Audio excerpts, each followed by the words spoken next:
Hi again, friends. In this video I will explain to you in 5 minutes why uranium makes for an interesting investment case.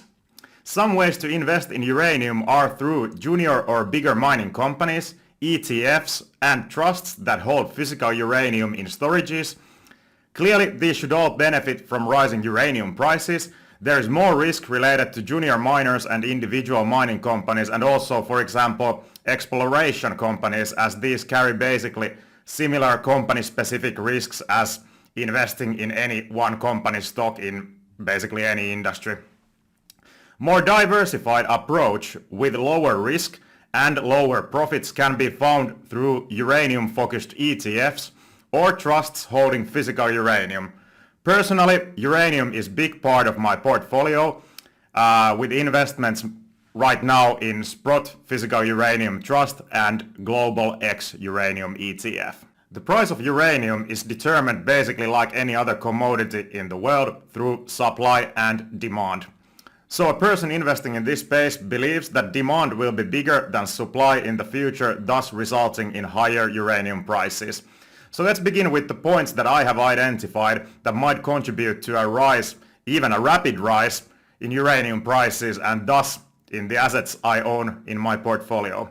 1. Sentiment on uranium has recently changed for better.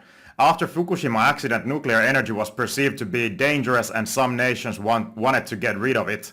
Now it has become evident to many that nuclear energy is vital in preventing global warming. Many more people are changing their old and fear-driven perceptions on nuclear energy. Nuclear energy is today green, safe and cheap. Demand is increasing for uranium. 2. That same unfortunate disaster of Fukushima combined with a squeeze in uranium prices before that in 2007 caused the whole industry to turn into oversupply, which resulted in low uranium prices that existed until 2021. After which we have started to see the price of uranium to pick up slowly.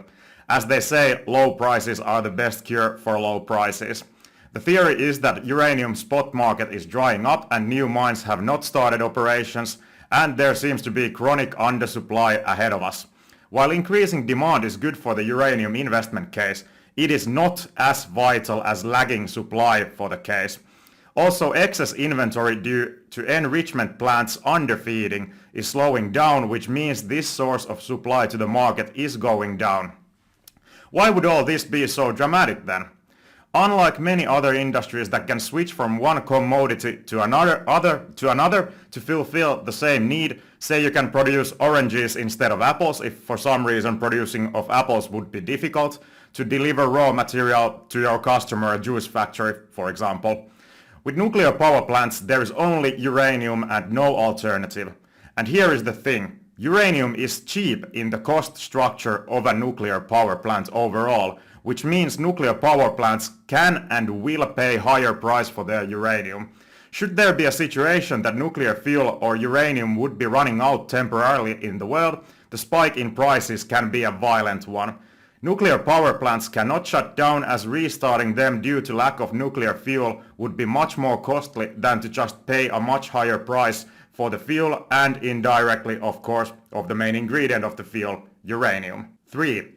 Additionally, every contracting cycle in history has happened with a spike in uranium prices, and now contracting volumes are going up, so the squeeze in uranium prices might be closer than we think. This though is impossible for me or anyone else to know for sure. Timing of investing overall is an impossible task almost every time, so better to just sit tight and wait patiently. Also, inventories of nuclear power plants seem to be on the lowest levels for a decade now, so contracting truly is happening. 4. Since the last supercycle of uranium in 2007, the financial markets have evolved and many more operators and people have access to invest in uranium too today. I see this as an additional catalyst for the uranium thesis here. When investing in anything, it is always important to challenge your thesis too. With uranium, it theoretically is possible that some other form of energy could emerge to replace it. There are alternative technologies to replace uranium-fueled nuclear energy, like the use of thorium or other energy sources like solar or even fusion energy. But in the light of present evidence, there is no other viable and economic option for uranium and nuclear energy in the foreseeable future. Of course, innovation and technology move fast and are unpredictable, so you always need to keep that risk in mind and follow developments in any given industry. I believe uranium is one of the most exciting investment cases at the moment out there. Check my older uranium video for more in-depth view on the topic if this was of interest to you. Subscribe to the channel and I see you in the next video. Bye bye!